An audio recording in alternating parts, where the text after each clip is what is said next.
হিসেবে। দেখুন,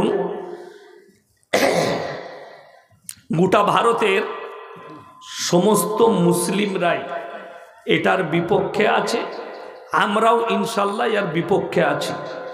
কেন? ভারতে ওয়াকফ সম্পত্তি আছে তিনটে সম্পদ। একটা হচ্ছে নাম্বার 1 রেলের সম্পত্তি সব থেকে বেশি, 2 নম্বর হচ্ছে ডিফেন্স মিলিটারি, 3 নম্বরটা হচ্ছে মুসলিমদের ওয়াকফ সম্পত্তি। 46 লক্ষ একর জমি আছে। কত বললাম? 46 লক্ষ একর জমি মুসলিমদের আছে গোটা ভারতবর্ষ জুড়ে। এতটা কারও নেই। এগুলো কারা দিয়েছে? আমাদের বাপদাদরা পূর্বপুরুষরা ওয়াকফ করেছে আল্লাহর রাস্তায়, আল্লাহর রাস্তায় দিয়েছে।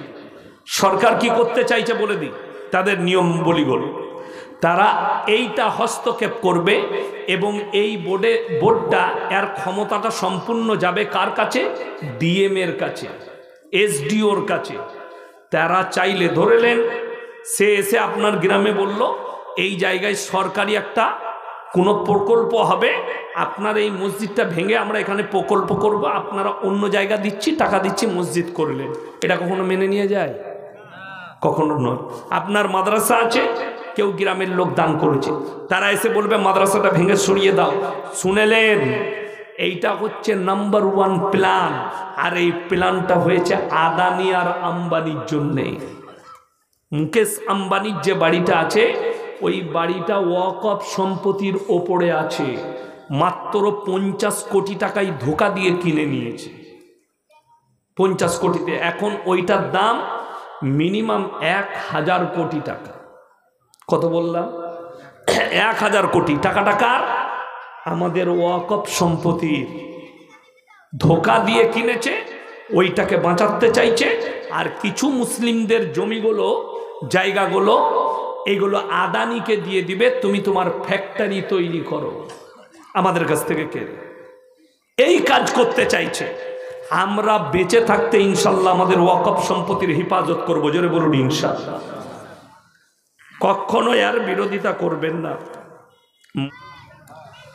আলহামদুলিল্লাহি রাব্বিল আলামিন ওয়াসসালাতু ওয়াসসালামু আলা রাসূলিহিল কারীম, আম্মা বা'দ। ফাউযু বিল্লাহি মিনাশ শাইতানির রাজীম। বিসমিল্লাহির রহমানির রহিম। ইকরা কিতাবাক কাফা বিনাফসিকাল ইয়াওমা আলাইকা হাসিব। মান ইহতাদা ফাইন্নামা ইয়াহতাদি লিনাফসি ওয়া মান দাল্লা ফাইন্নামা ইয়াদিল্লু আলাইহা ওয়া লা তাজিরু ওয়াজিরাতুন বিজরা উখরা ওয়া মা কুন্না মুআযযিবিনা হাত্তা নাবআসা রাসূলা ওয়া ইলা মাদিয়ানা ফাউযু বিল্লাহি মিনাশ শাইতানির রাজীম। বিসমিল্লাহির রহমানির রহিম।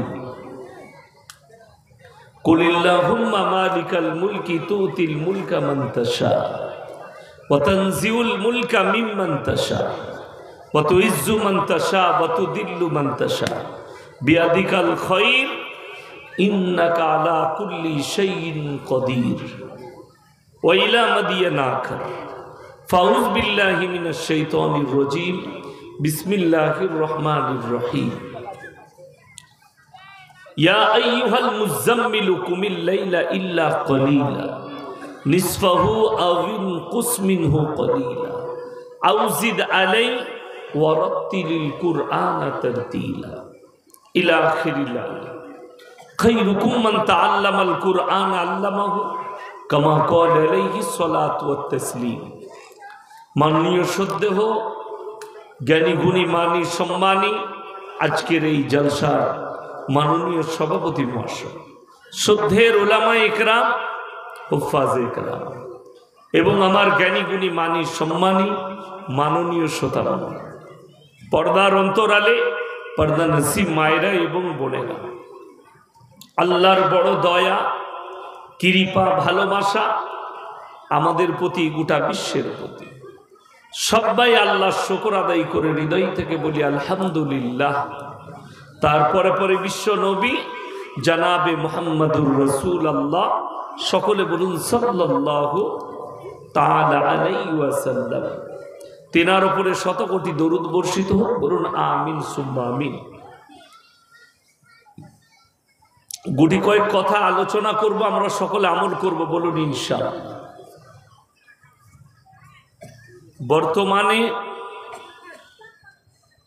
ভারতবর্ষে আমরা সমীক্ষা দেখতে পাচ্ছি 30% মুসলমান আছে, অর্থাৎ 30 কোটি মুসলমান। সরকারের সমীক্ষা, আমাদের সমীক্ষা আলাদা। আমাদের উপরে বড় তহমত আছে कि मुसलमान 10-10 बच्चे लेते हैं, मुसलमान 4-4, 5-5 बच्चे लेते हैं। এটা আমাদের উপরে অভিযোগ, তহমত, कि মুসলমানরা 5টা 10টা করে ছেলে নেয়। এখন আমার মেয়ে স্কুলে যায়, বড় মেয়ের নাম আফিফা। তো সে আমাকে একদিন জিজ্ঞেস করছে, আব্বু ভারতবর্ষে আমরা কি 22%? কেন? স্কুলে পড়লাম, শুনলাম যে আমরা ভারতে মুসলমান 22%। আমি যখন স্কুলে গেছি তখন কিন্তু আমি এটাই শুনেছি, আমার মেয়েও এটাই শুনছে। আমি বললাম হ্যাঁ মা, আমরা হিজড়ে আমাদের ছেলে হয়নি, ওই জন্য আমরা ওখানেই দাঁড়িয়ে আছি। অথচ তারাই বলছে মুসলমান 10-10 বাচ্চা লেতে। আমাদের সমীক্ষা নিলে ভারতে 40%, 40 কোটি মুসলমান আছে, আলহামদুলিল্লাহ, জোরে বলুন আলহামদুলিল্লাহ। এরপর ইসলাম কবুল করেছে কিছু, সেটাও আপনাদেরকে আঁকড়া বলে দেব। কত মানুষ কত বৎসরে ইসলামের ছায়া তলে এসছে। এখন বর্তমানে পৃথিবীর যেটা সমস্যা, কাদের? বেঈমান, কাফের, ইহুদি, নাসারা যারা আছে, তাদের সব থেকে বড় মাথা ব্যথা সমস্যা, সেটা হচ্ছে কোরআন, ইসলাম, দাড়ি, টুপি, মুসলমান। এইটা হচ্ছে সমস্যা, বাকি অন্য কোনো সমস্যা নেই। এইটা নিয়ে প্রবলেম সবারই। কেন? একটাই কারণ, আল্লামা ইকবাল লিখেছেন, ইস ঘর কো আগ লাগি ঘর কি চিরাগ সে। মুসলমান, তোমরা নিজেদের ঘরে নিজের আগুন ধরিয়েছ। যতগুলো পৃথিবীতে, আমি পৃথিবীর বাদ দেব, বর্তমানে ভারতবর্ষে যতগুলো কোরআনের ইসলামের দুশ্মন দেখতে পাচ্ছি, সব থেকে বেশি মুসলিম ঘরে জন্ম লিয়া। যদি বলেন নামগুলো বলুন, তসলিমা নাসরিন কোনো হিন্দু ঘরে জন্ম নেয়নি, বাংলাদেশের একটা মুসলিম পরিবারে জন্ম নিয়েছে, যদিও সে ইন্ডিয়ায় বসে আছে। ইন্ডিয়ায় ভারত সরকারের প্রতি অন্য কোনো দুঃখ নেই, দুঃখ একটাই, আমাদের দেশে একজন মুসলিম চিত্র আর্টিস্ট, ছবি আঁকার আর্টিস্ট, তার নাম মকবুল ফিদা হোসেন।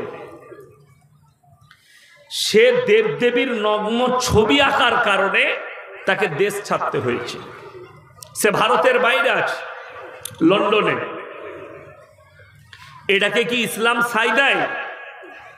কখনো নয়, ইসলাম স্বীকৃতি দেয় না। শুনেলেন, কোরআন, আল্লাহ তাআলা কোরআনে নিজে বলেছেন, তোমরা কারুর দেবদেবীকে গালি দিও না, কারুর ধর্মকে গালি দিও না, তারটাকে তুমি নিজের মনে করো না। আপনি আল্লাহ বিশ্বাসী হন, কালমার দাওয়াত দেন, আল্লাহ যাকে হিদায়াত দিবে সে দাওয়াত পাবে। আমাদের জলসা ছুটছে, আমার 1 লাখের বেশি জলসা ফেসবুক আর ইউটিউবে ছুটছে। হিন্দু, মুসলিম, খ্রিস্টান, ইহুদি, নাসারা, দলিত, আদিবাসী সবাই শুনছে, সবাই শুনছে, কোনো অসুবিধা নেই।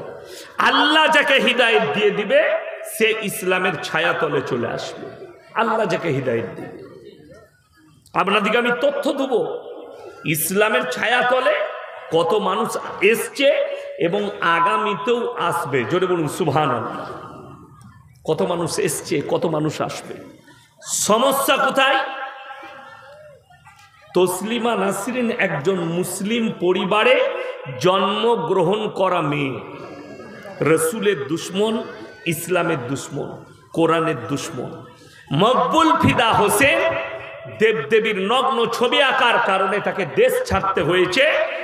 আর তসলিমা নাসরিন কোরআনের বিরুদ্ধে, রসুলের বিরুদ্ধে, দাড়ি টুপির বিরুদ্ধে আর মুসলিমদের বিরুদ্ধে বলার কারণে ভারত তাকে ঠাঁই দিয়েছে। দিল্লিতে বসে আছে, দিল্লিতে আছে, সরকার তাকে ঠাঁই দিয়েছে। বড় কষ্ট লাগে। একজন বলছে, আমার কমেন্টে লিখেছে, তুমি কি আসাদ নূরের সঙ্গে তর্ক করবে? আমি বললাম তাকে সামনাসামনি নিয়ে এসো না, বাপের বেটা হলে সামনাসামনি বসাও। আমাদের লুকিয়ে বেড়াচ্ছে কেন? লুকিয়ে যারা গালি দেয়, আর একটা কথা মাথায় রাখবেন, এটা রাসূল সাল্লাল্লাহু আলাইহি সাল্লামের কথা। নবীজিকে একজন মুনাফিক বেঈমান গালি দিল। নবীজি বললেন, তুমি অবশ্যই যখন আমার বিরুদ্ধে আচরণ করেছো তুমি অবৈধ সন্তান। নবীজি বলেছেন মানে কথাটা অনেকটা দামি, ঠিক কি না? কথা বলেন। সেই বেঈমান নিজের মাকে গিয়ে জিজ্ঞেস করছে, সত্যি করে বলো আমি অবৈধ না বৈধ? তার মা বললে, বাবা নবী যেটা বলেছে সত্য কথা, আমি মুখ কালো করে অন্যজনের সঙ্গে জিনা করে তোকে জন্ম দিয়েছি, তুমি তোমার বাপের সন্তান নও। রসুল বললেন, যারা নবীজিকে বর্তমান গালি দিচ্ছে, কোরআনকে, আল্লাহকে, রসুলকে, তারা সব অবৈধ সন্তান। কুকুর দুটো সময় চিল্লায়, মাথায় রাখবেন। কুকুর দুটো কারণে চিল্লায়। এক, যখন পাগল হয়ে যায় তখন কুকুর চিল্লায়। দ্বিতীয়, তার মালিক যদি পেছনে দাঁড়িয়ে থাকে তখন সে চিল্লায়। समझदारों के लिए इशारा काफी है। যারা বুদ্ধিজীবী তাদেরকে বুঝতে অসুবিধা হবে না আমি ভাষাটা কি বললাম। আমি যদি আর ব্যাখ্যা বিশ্লেষণ করি, কালকে আমার नामे अरेस्ट वारंट जारी হবে। मौलवी ने भड़काऊ भाषण दिया, मौलवी ने किसी को कुत्ता बोला, আমরা বললে দোষ। আর একজন ব্যক্তি দাঁড়িয়ে মঞ্চে বলছে मुसलमान को काट कर उसके घर में गाड़ देंगे, अपराध नয়, কোনো অসুবিধা নেই। বলো, জবান দিয়েছে বলো। আর আমরা যেটা বলবো ইশারাই বলবো, যারা বুদ্ধিজীবী হবে তারা বুঝে নেবে আমি কি বলতে চেয়েছি। আমার বলার উদ্দেশ্য, এখানে যতগুলো মুসলমান নরনারী বসে আছেন, ইমানদারির সঙ্গে বলুন তো, প্রত্যেকটা মুসলমানের জন্য দ্বীনি শিক্ষা অর্জন করা কি ফরজ। আপনার এই থানাটার নাম কি? থানাটা কি থানা? রতুয়া থানা, রতুয়া 1। এই রতুয়া থানায় এই মৌলভী সাহেব দিকে যদি বলি আপনারা সমীক্ষা করুন কত পার্সেন্ট মুসলমানের কাছে দ্বীনি শিক্ষা আছে, আশা করি 85% মুসলমানের কাছে দ্বীনি শিক্ষা নেই। কেন? 100টা ফ্যামিলির মধ্যে 80টা ফ্যামিলির সঙ্গে কোরআনের কোনো টাচ নাই, সম্পর্ক নেই, কোনো টাচ নেই, সম্পর্ক নেই। তাদের সম্পর্ক পয়সা, তাদের সম্পর্ক দুনিয়া, তাদের সম্পর্ক শয়তানের আখলাক আর চরিত্রে। আপনি মাথায় রাখবেন, একটা মানুষের ওপরে আসর পড়বে তার পোশাকের ওপরে। পোশাক পরিচ্ছদ যদি বেঈমান কাফেরের মতো হয় তার উপরে আসর পড়বে। আপনি একটা দামি হসপিটালে যান মালদায়, এখন পশ্চিম বাংলা হার্টের চিকিৎসার নাম্বার 1 সেটা হচ্ছে আমার বাড়ির কাছে দুর্গাপুর মিশন হসপিটাল, অনেকে নাম শুনেছে, হার্টের অপারেশনের সব থেকে ভালো। আর ফ্রি চিকিৎসায় বর্ধমান টাউনে অনাময়, যেটা কলকাতাতেও নেই, বর্ধমানে আছে ফ্রি চিকিৎসা সরকারি। 1000 টাকার ওষুধ কিনলে 300 টাকা লাগবে, 700 টাকা ছাড় সরকারের তরফ থেকে। অনাময় দুটোই এখন টপ র্যাঙ্কে। এই আপনি যদি মিশন হসপিটালে যান চিকিৎসা করাতে, কিংবা আপনি যদি ভেতরে ঢুকতে চান, ল্যাবরেটরিতে আপনার কোনো পরীক্ষা হয়, আপনার পোশাক পরে ঢুকতে দিবে না, তাদের একটা পার্সোনাল পোশাক আছে, সেই পোশাকে ঢুকতে দিবে আপনাকে। ইউনিফর্ম আছে তাদের, সেই ইউনিফর্ম পরে ঢুকতে দিবে আপনাকে। যেমন একটা পুলিশ যদি আন্ড্রেসে এসে আমাকে অ্যারেস্ট করতে আসে, তাকে লোকে মারবে না? মারবে না। কে তুমি? পুলিশ, তোমার কি প্রুফ আছে? তাকে কার্ড বার করে দেখাতে হবে। তার পরিচয় হচ্ছে তার ইউনিফর্ম, তার পোশাক। তুমি মুসলমান, নামাজ তো তোমার হয়ে যাবে, হাত কাটা গেঞ্জি পড়েছে আর জিন্সের চুস্ট প্যান্ট, খালি নামাজ পড়ার সময় গুটিয়ে নিচ্ছে হারামখোর, দিয়ে মসজিদে গিয়ে নামাজ পড়ছে। বেঈমান কাফেররা এমন এমন প্যান্ট বার করেছে, এখনকার যুবকরা প্যান্টগুলো পরে নামাজ পড়ছে। সে যদি গেঞ্জি পরে সিজদায় যায়, পেছন দিকে আলী বাবার গুফা বেরিয়ে যাবে, পেছনে যে আছে তার নামাজ হবে না। ঠিক বললাম না ভুল বললাম? পেছনে সব বেরিয়ে গেল, এমন প্যান্ট পড়েছে নিচে। আমি তো একবার বোম্বে যাচ্ছিলাম, এয়ারপোর্টে দুর্গাপুর, কলকাতায় দমদমে প্লেনে চাপবো, লাইনে দাঁড়িয়ে আছি, বোর্ডিং পাস করাবো। তো আমার সামনে একটা যুবক দাঁড়িয়েছে, এমন মনে হচ্ছে প্যান্টটা খুলে পড়ে যাবে। আমি বললাম ভাই থোড়া উপর কর লো, গির যায়। সে বলে নেই এ ডিজাইন হ্যাঁ। আমরা সালা এমন ডিজাইনের প্যান্ট বেরিয়েছে, হতেও পারে। বেঈমান কাফেরদের আখলাক। তো ইউনিফর্মের একটা বড় দাম আছে। আপনার ফ্যামিলিতে কোরআনের সঙ্গে কতটা ফ্যামিলিকে টাচে রেখেছেন, ওইটা একবার চিন্তা করুন, কতটা টাচে আছে। আজকে 80টা ফ্যামিলিতে কোরআনের সাথে কোনো সম্পর্ক নেই, যার কারণে এখন বাংলা মানে কোরআন বেরিয়েছে না বেরোয়নি? কথা বলে বেরিয়েছে। আজকে একটা বাচ্চা মেয়ে, বাচ্চা ছেলে মাধ্যমিক পাস করেছে 16 বছর বয়সে, নানাকে নানিকে বলছে নানি আমাকে একটা মোবাইল কিনে দিতে হবে। হাই রে নানা নানি, লাতনি মাধ্যমিকে পাস করেছে, ভালো নম্বর পেয়েছে, কিনে দিল মোবাইল, একটা কোরআন কিনে দিবে না। কি করে?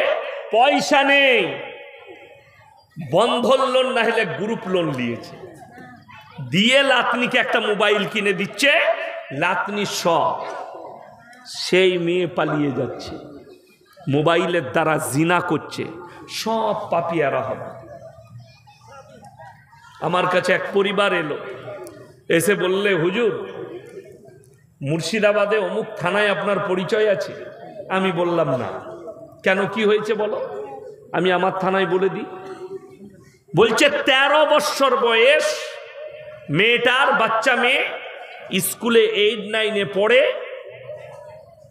নানি তাকে শখ করে ধার দেনা করে মোবাইল কিনে দিয়েছে। সেই বাচ্চা মেয়ে একটা ছেলের বাপের সাথে পালিয়ে গেছে। এটা আমি বানানো গল্প বলিনি, সত্য ঘটনা বলছি। এই বক্তব্য যদি ইউটিউবে সেই পরিবার শুনে, সে বুঝতে পারবে ইয়াসিন সাহেব আমাদেরই কথা বলল। আর আমি বলা বুঝার জন্যই বলছি, তাদের নাম উচ্চারণ করিনি। তো শুধু সেই মেয়েটা একা জিনাতে লিপ্ত হয়নি, পাপী হয়নি, তার পরিবারও পাপী। এখন বাংলা মানে কোরআন বেরিয়েছে না বেরোয়নি বাবা? বেরিয়েছে। আচ্ছা, এখন তো মিনিমাম সব ছেলে মেয়েরাই বাংলা পড়তে জানে কম বেশি। ঠিক বললাম না ভুল বললাম? তোমার পরিবারে একটা বাংলা মানে কোরআন নাই যে হারাম হালালটা চিনতে পারবে। আজকে মুসলমান হারাম হালাল চিনে না, দিন আর বদ্দিন চিনে না, শিরক আর বেদাত চিনে না, কুফরি চিনে না, আল্লাহ বিরোধী কাজ জানে না, কোনটা আল্লাহ বিরোধী কোনটা আল্লাহর পক্ষের কাজ। আপনাদের এখান থেকে কালিয়াচক কাছে, ঠিক বললাম না ভুল বললাম? কালিয়াচকের হাই রোড, এখানে যদি 100টা যুবক যুবতী থাকে স্কুল পড়ুয়া, যদি দাঁড় করায় 80টা যুবক যুবতী আরবি 12টা মাসের নাম বলতে পারবে না। ঠিক বললাম না ভুল বললাম? 80টা যুবক যুবতী। কিন্তু জিজ্ঞেস করুন, ও খাতায় লিখে রেখেছে 1 জানুয়ারি কবে পড়বে, আর সেই দিনে হারামখোর মদ নিয়ে ফিস্টি করতে যাবে, আর তার পরিবারও সাই দিবে। 30 ডিসেম্বর 2023 সাল, রাতটা পেরোলেই 1 জানুয়ারি 24 সালে আমি জলসা করেছিলাম, আজও আমার ব্রেনে আছে। জায়গাটা হচ্ছে মালদা সুজাপুর গয়েশবাড়ি। গয়েশবাড়িতে জলসা শেষ করলাম 11টা 45-এ, গাড়ি ছাড়লাম। 13 মিনিট লেগেছে আমার কালিয়াচক স্ট্যান্ডকে আসতে, হাইওয়ের ওপরে বাড়ি যাচ্ছি। গাড়ি আটকে গেল, লাইন জাম। আমি আমার ম্যানেজারকে বললাম, দাঁড়িয়ে নেমে দেখো এখানে কিসের জন্য জাম লেগেছে। এসে কি বলল জানেন? মুসলিমদের যুবকরা কয়েক লাখ টাকার খালি বোম বিছিয়ে রেখেছে, 1 জানুয়ারি পালন করবে। 1 জানুয়ারি প্রশাসন বাবুরা গার্ড দিয়ে দাঁড়িয়ে আছে, কিছু করার নেই, দেশের আইন। যেমনি কাঁটায় 12টা বাজলো, কাঁটাটা খালি পেরিয়েছে, 12ই ঠেকেছে, আর 10 থেকে 15 মিনিট খালি বোম ফাটালো, সব মদ্যপ অবস্থায়। ইসলামে মদ হারাম না হারাম নয়? কথা বলবেন জোরে, আমি কানে কালা। হারাম তো? হ্যাঁ হারাম। আর যারা কথা বলতে পারছেন না, মনে হচ্ছে যেন হারাম তারাও লিপ্ত আছে। আমার ইঞ্জেকশনের মতো কথা কিন্তু গায়ে লাগবে, আমাকে সবাই দাওয়াত দেয় না, ভেবে চিনতে দাওয়াত দেয়।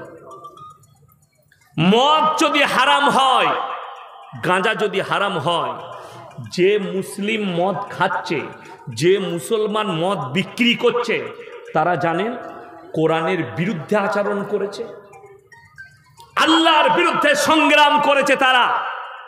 আল্লাহ ডাইরেক্ট কোরআনে বলেছে স্পর্শ করা হারাম, অথচ তুমি মুসলমান, তুমি মদ খাচ্ছ প্লাস মদের কারবার করছো, মদের কারবার। আজকে জানেন কিয়ামতের আলামতটা কি এসছে আপনার কাছে? মানুষ হারামকে হালাল করে নিবে, আর হালাল থেকে মানুষ দূরে সরে যাবে। আপনাদেরকে ছোট্ট কথা বলে দিই, অনেক গায়ে লাগার কথা, যারা শিক্ষিত আছেন তারা বুঝে যাবেন আমার ছোট কথায়। একটা বাজারে, রতুয়া বাজারে যদি কোনো ভিক্ষুক, গরিবের ছেলে খেতে পায় না, ভিক্ষা করে খায়, সে যদি কারো পকেট থেকে 10 টাকা বার করে, তাকে গাছে বেঁধে পিটায়। ঠিক বললাম না ভুল বললাম? চোর চুরি করেছে, 10 টাকা চুরি করেছে, বেচারা খেতে পায় না, ভিক্ষা করে খায়। অথচ আমাদের সমাজের কওমের টাকা, হাজার হাজার লাখ লাখ টাকা, কোটি কোটি টাকা লুট করছে, তাকে আমরা স্টেজে রেখে গলায় মালা পরাই। সম্মানী ব্যক্তি, সে হচ্ছে স্ট্যান্ডার্ড চোর, যে গলায় মালা পায়। আর একজন চোর, বাচ্চা ছেলে চুরি করেছে, তাকে আপনি গাছে বেঁধে পিটান। কিয়ামতের দিনে আল্লাহর কাছে হিসেব দিতে পারবে যে আপনি যে কোটি কোটি টাকা চুরি করে, তার কাছ থেকে আপনি পয়সা পান বলে সে চোর লয়, আর একটা গরিব মানুষের ছেলে, সে 10 টাকা চুরি করে পেটের দায়ে, তাকে আপনি গাছে বেঁধে পিটান চোর বলে। কিয়ামতের আলামত এটা। আল্লাহ রাসূল সাল্লাল্লাহু আলাইহি সাল্লামের হাদিস, যে তোমরা দেখতে পাবে হে আমার নবী। নবীজি বললেন, সাহাবীরা শোনো, কিয়ামতের আলামতের মধ্যে মারাত্মক আলামত, অশিক্ষিত মূর্খরা দেশ চালাবে, আর শিক্ষিতরা চুপচাপ বসে তাকিয়ে দেখবে। আজকে ওটাই হয়েছে। আসসালামু আলাইকুম। ডেলিগেটে যারা খাবেন দয়া করে আর বলবো না, এটা শেষ। আপনারা 50 টাকা করে মহিলাও খেতে পারেন, মহিলা পুরুষ সবাই খেতে পারেন। ডেলিগেট ফাঁকা আছে। আমার ভাই, আমি যেটা বুঝাতে চাইছিলাম, যে আপনি যখন জানলেন এটা হারাম, আপনি মুসলমান যখন দাবি করেছেন, আপনাকে হারাম থেকে অ্যাভয়েড করতে হবে।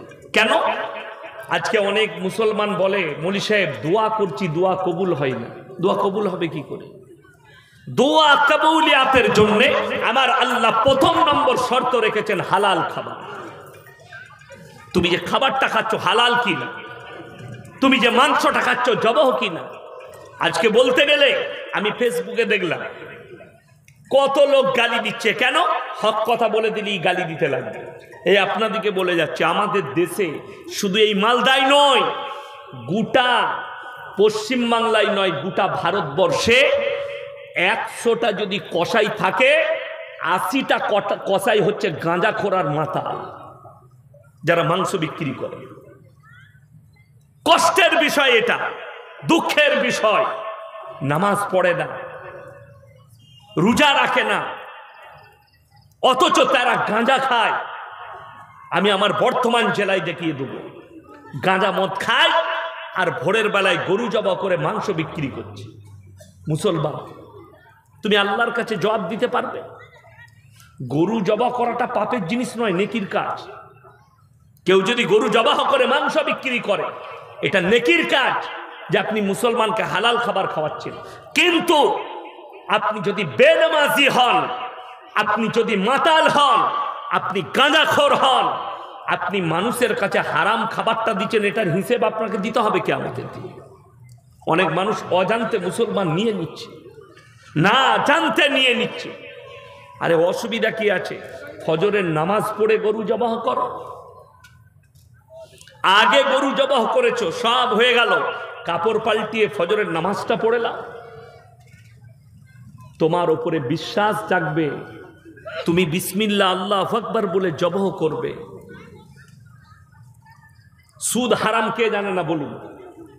কথা বলে না, সুদ হারাম সবাই জানেন তো? সবাই জানে। কোরআনে আছে ওয়াহাল্লাল্লাহুল বাইয়া ওয়া হাররামার রিবা। তোমাদের জন্য সুদকে হারাম করা হয়েছে, ব্যবসাকে হালাল করা হয়েছে। আপনি ভেবে দেখুন, কোরআনে যখন আল্লাহ হারাম বলেছেন, এইটা যদি কোনো মুসলমান সুদের কারবার করে, সে আল্লাহর সঙ্গে সংগ্রাম করলো না? করলো না? আল্লাহর বিরুদ্ধে আচরণ করেছে। তোমার ঈমান ধ্বংস হয়ে যাবে, তোমার জীবনটা পণ্য হয়ে যাবে, যেহেতু তুমি রাসূলের বিরুদ্ধে, আল্লাহর বিরুদ্ধে সংগ্রাম ছেড়ে দিয়েছো, যুদ্ধ ঘোষণা করেছো কোরআন বিরোধী কাজ করে। আজকে আমাদের দেশে বলতে কষ্ট লাগে, জানেন, সকালবেলায় অনেক মুসলমান আছে, তাদের বিড়ি না খেলে হাগাই হয় না। ঠিক বললাম না ভুল বললাম? বিড়ি না খেলে তাদের হাগা হয় না সকালবেলায়, তাদের ফতোয়া আলাদা। ওই জন্যে তো আমি মেদিনীপুরে গেছি, আমার আগে একজন বয়ান করছিলেন, তো তাকে একজন প্রশ্ন দিয়েছে, হুজুর বিড়ি সিগারেট গুটকা খাওয়া কি? হুজুর তখন বলছে মাকরু, তার মানে খাওয়া যাবে। আমি তাদেরকে জিজ্ঞেস করলাম স্টেজে গিয়ে, তোমার ইমাম যদি সিগারেট খায় তার পেছনে নামাজ পড়বে? সবাই বললে না। তোমার ইমাম যদি গুটকা বিড়ি খায় তার পেছনে নামাজ পড়বে? বললে হুজুর না। আমি বললাম, হুজুর খেলে হারাম, তোরা খেলে মকরু, তোর হুজুরও মার খাবে, তুও খাবে। কথাটা বুঝতে পেরেছেন না পারেননি? তোমার হুজুরও মার খাবে আর তুমিও খাবে। বড় কষ্টের বিষয়। আপনাকে আমি যুক্তি দিয়ে বুঝাচ্ছি। পানির বোতল দেন তো আমাকে, এই পানিটা দেন। মাশাআল্লাহ, এই দেখুন, এই যে পানির বোতল, এই বোতলটা আমাদের বক্তা সভাপতি স্টেজে যিনারা আছেন পানি খেতে দিয়েছে কমিটির লোক। এইখানে যদি লেখা থাকে বিষ মিশানো আছে, আপনি খেলে মারা যাবেন, এটা আর পান করা যাবে? পান করা যাবে না। গুনাহ, গুনাহে কবিরা, বড় গুনাহ এটা পান করা। যদি আমি বুঝতে পারি, আমাকে যদি বলে দেয় এটা বিষ মিশানো আছে। ওই জন্য আমার জলসায় আছে 24 পরগনার একটা মেয়ে গজল পড়ে, বিসমিল্লাহ, নাম জানি না, গজলটা খুব ভাইরাল। বিসমিল্লাহ বলে গ্লাস তুলে ঘালে ঢেলে নিল, বিসমিল্লাহ রসিলাই বিষ পানি হয়ে গেল। এই কথাটা যে বলেছে কুফরি ভাষা, ইসলাম বিরোধী কথা। আমি যদি জানি এটাই বিষ আছে, আমার জন্যে খাওয়াটাই পাপের কথা। না জেনে খেয়ে নিয়েছেন, ওটা আলাদা বিষয়। বিসমিল্লাহ বলে খেয়েছেন, আপনার বিষটা ক্রিয়া হয়নি, বিসমিল্লাহর বরকতে কথাটা ঠিক আছে, কিন্তু আপনি জানেন এটাই বিষ আছে। কেউ যদি সাপের গর্তে বিসমিল্লাহ বলে হাত ভরে, সাপ চুমু খাবে তো নাকি? কথা বলে না? সাপ চুমু খাবে না কামড়াবে? সাপের সিফাত, সিফাত মানে হচ্ছে গুণ, ছোবল মারা। যদি বলেন না না আল্লাহর ওলি হলে আপনাদের মতো মৌলবিদিকে কামড়াবে না, আরে মূর্খ দল, সাপ যদি ওলি চিনবে গুহার মধ্যে। আল্লাহর হাবিব সাল্লাল্লাহু আলাইহি সাল্লাম যেদিনে হিজরত করছেন, চলে যাচ্ছেন মক্কা ছেড়ে মদিনায় হিজরতের সবর, গুহার ভেতরে হযরতে আবু